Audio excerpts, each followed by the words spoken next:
Imagine yourself and your family being swept away by a tidal wave of water.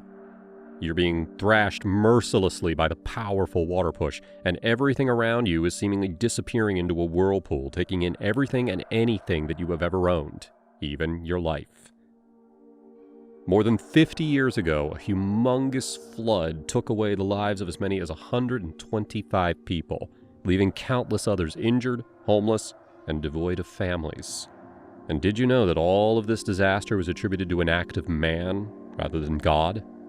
The Buffalo Creek Valley is a series of communities built upon the coal mining industry along the banks of a small stream known as Buffalo Creek. It's located in Logan County in West Virginia, famous for its coal mining operations in the United States.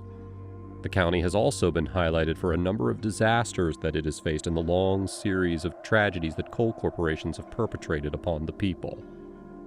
A close look at Buffalo Creek illuminates the region's ties to coal.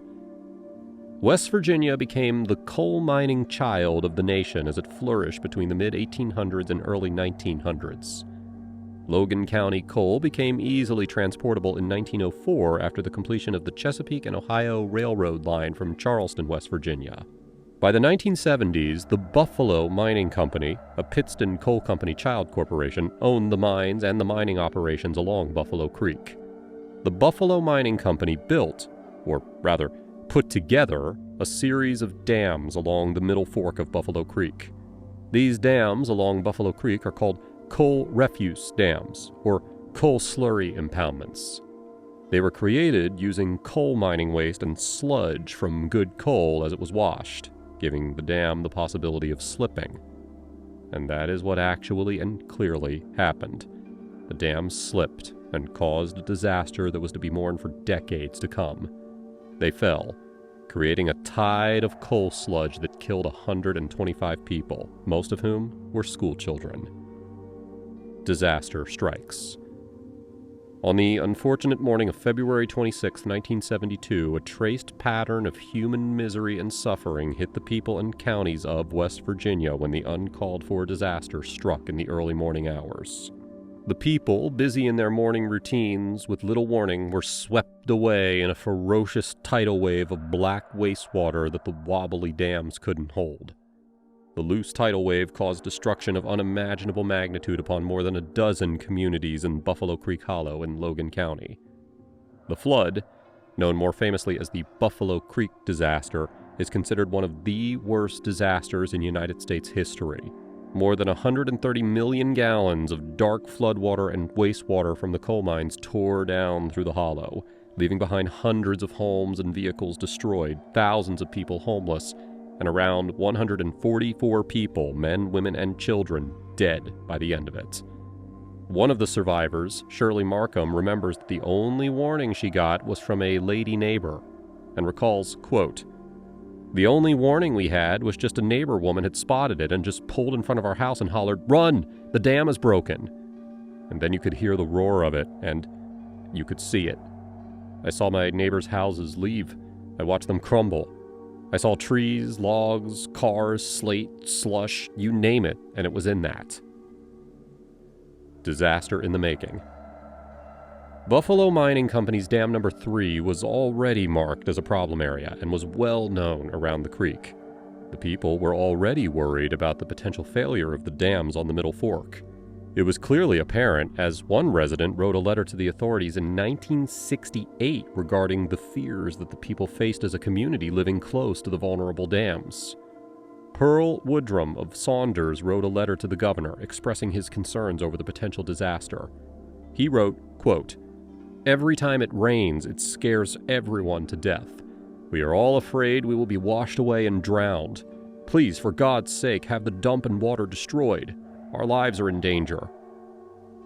Later, in 1971, the dam was inspected, with findings stating, quote, "Lack of emergency spillway or overflow system from upper impoundment."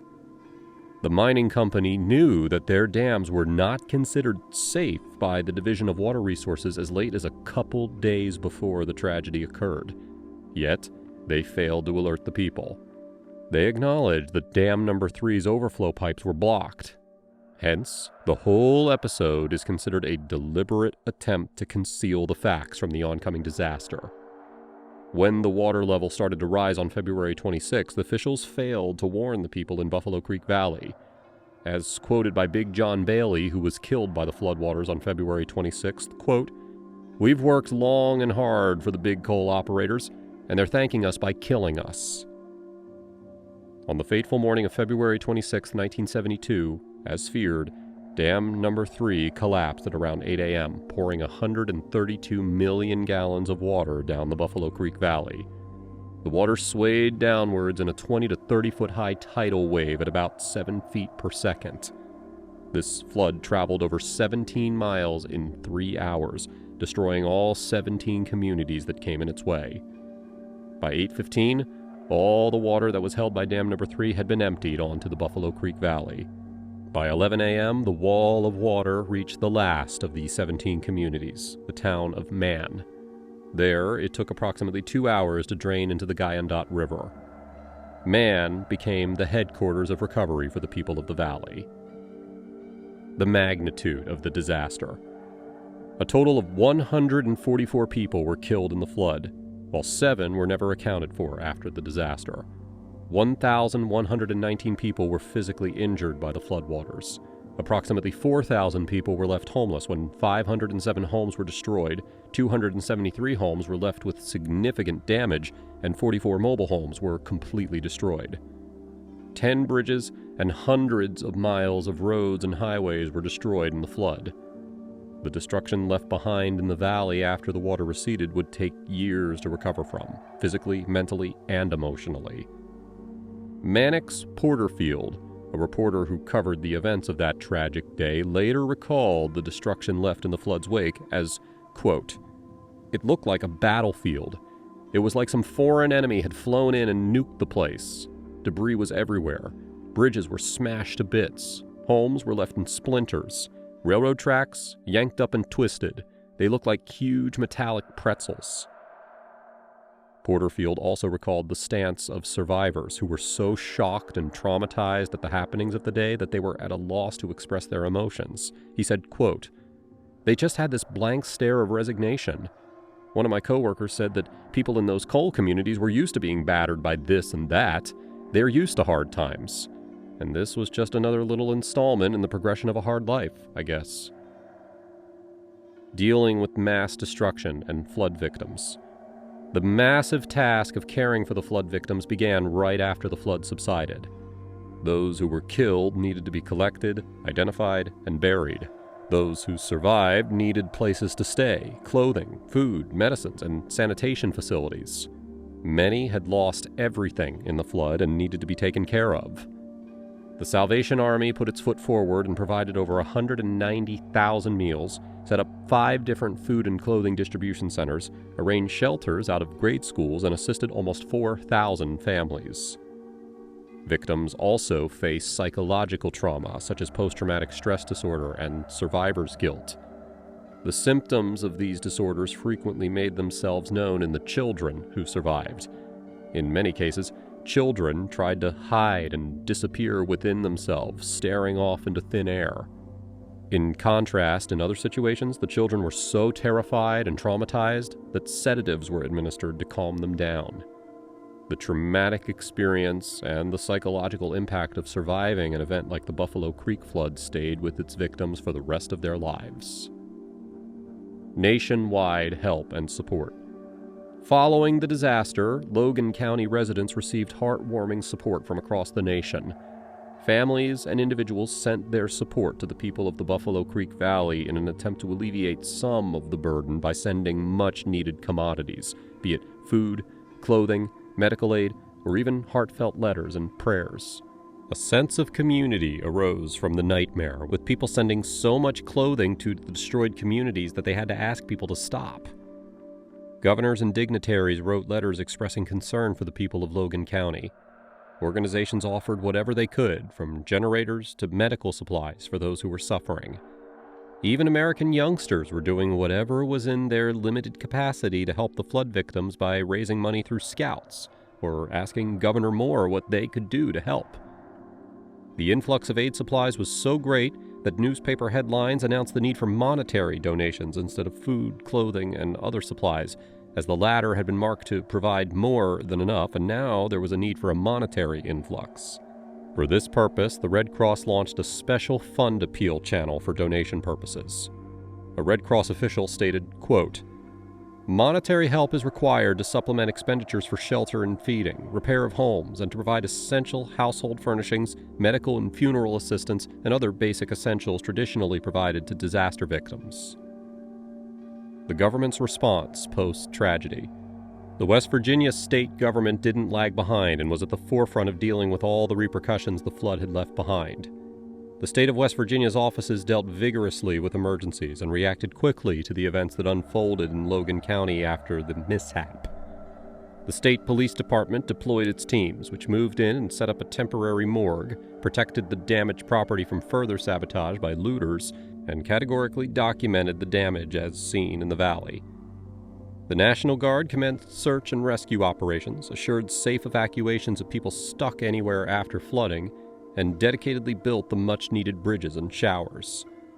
The West Virginia Health Council arranged a staffed clinic that handed out typhoid vaccines, handled flood-related medical emergencies, and arranged for hospital transportation as and when needed. The Department of Highways surveyed the roads and organized cleanup equipment to help in mobility as much as the circumstances allowed.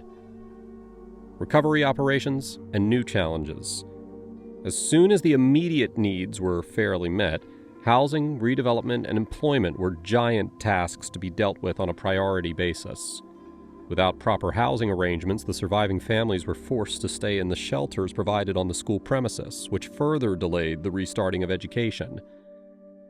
As a temporary initiative, the U.S. Department of Housing and Urban Development provided trailers to the flood victims. As soon as some of the communities were cleared of debris, small neighborhoods of these trailers were put in place to move people from the school shelters to their makeshift homes. The rent of these homes was covered by the West Virginia government, and eventually the victims could own the trailers they were living in. The next big issue was generating income by creating employment opportunities. Without an income to support them, people could not begin the cycle of building their homes and lives. People were anxious to get back up on their own feet. They wanted to return to living independently and providing for themselves. However, the reality was that the area was disaster-stricken, and there were very few employment opportunities, which made the job market highly saturated. This necessitated the need for creating an office that could help people get employment, which led to the West Virginia government setting up offices that helped get people into jobs, such as working on the new highway construction projects. Redevelopment and recreation. Once the basic needs were fulfilled and people started to carry on their lives to some extent, requirements for recreational activities arose, which led to recreational projects being undertaken in the Creek Valley, often as suggestions from the youth. A petition was signed to build a swimming pool for the general public, and a grant was issued to accomplish it. Further, local kids expressed an interest in having a tennis court to enjoy, and another committee was established to raise the money. This led to different fundraisers being held, and businesses were more open to helping people in whatever way they could. The communities of the Buffalo Creek Valley were excited and a bit relieved to see the youngsters coming out of their trauma and expressing their interest in participating in something constructive. With all that the people have gone through after losing so much in the flooding, it was very heartwarming to see the youth coming up with exciting recreational ideas. And the government and authorities were more than eager to do all they could to fulfill the people's demands. The petition filed against the Pittston Coal Company. As could be foreseen, it wasn't long after the flood that the lawsuits were filed against the Pittston Coal Company, the party guilty and responsible for the slurry dams. One lawsuit was filed by the state of West Virginia, and the other class action lawsuit was filed by the victims, survivors of the flood. In March of 1972, following the Buffalo Creek case, 2 commissions were launched. The first ad hoc commission was established by Governor Moore to investigate the reasons for the failure of Dam Number 3. The commission was charged with determining who was at fault for the dam's collapse and the resulting loss of life and destruction of property. The commission consisted of 9 men with ties to the coal industry. It gathered witnesses, heard testimonies, and talked to experts in coal mining operations to best determine why the tragedy occurred, who was responsible for it, and how it could be avoided in the future. The second commission, the Citizens Commission, was established to counter this bias. The Citizens Commission found Pittston Coal reckless and negligent, and the state was negligent in ensuring safety compliance. In conclusion, the parent company of Buffalo Mining Company was blamed for the disaster happening in the first place. However, the commission did acknowledge that the lack of laws and regulations by the state and federal governments contributed to the dam's failure. The commission concluded that, quote, "No evidence of an act of God was found by the commission." The statement was in answer to the parent company's initial absolution of itself of the blaming, stating that the reasons were an act of God. Lawsuits filed and monetary settlement. Approximately 125 families and 600 individuals signed up to participate in the lawsuit filed against the Pittston Coal Company, represented by Arnold and Porter. The lawsuit broke a new record, addressing the psychological and communal losses suffered in the disaster alongside property and monetary losses. All plaintiffs above the age of 6 provided personal statements about their traumatic experiences. It included people who saw their loved ones getting drowned in the flood, who saw their homes being ripped apart in the tidal wave, and people who almost tasted death. Each person involved in the case was examined by both physicians and psychologists, and the effects of survivor syndrome and PTSD were observed in both children and adults. According to the argument made by Arnold and Porter, the plaintiffs of this case suffered extraordinarily, having lived through unspeakable horrors and having seen awful sights. Survivors were affected psychologically by the things that they had witnessed. Their lives had been halted. They had no homes, no belongings, and lost loved ones. With such a strong, valid argument, a cash settlement worth $13.5 million was agreed upon before the case went to trial. The plaintiffs received the whole amount, out of which $2 million was set aside for victims under the age of 18. As pro bono work, the Arnold and Porter firm exhausted thousands of work hours and created a foundation from some monetary funds from the settlement amount to rebuild the Buffalo Creek Valley.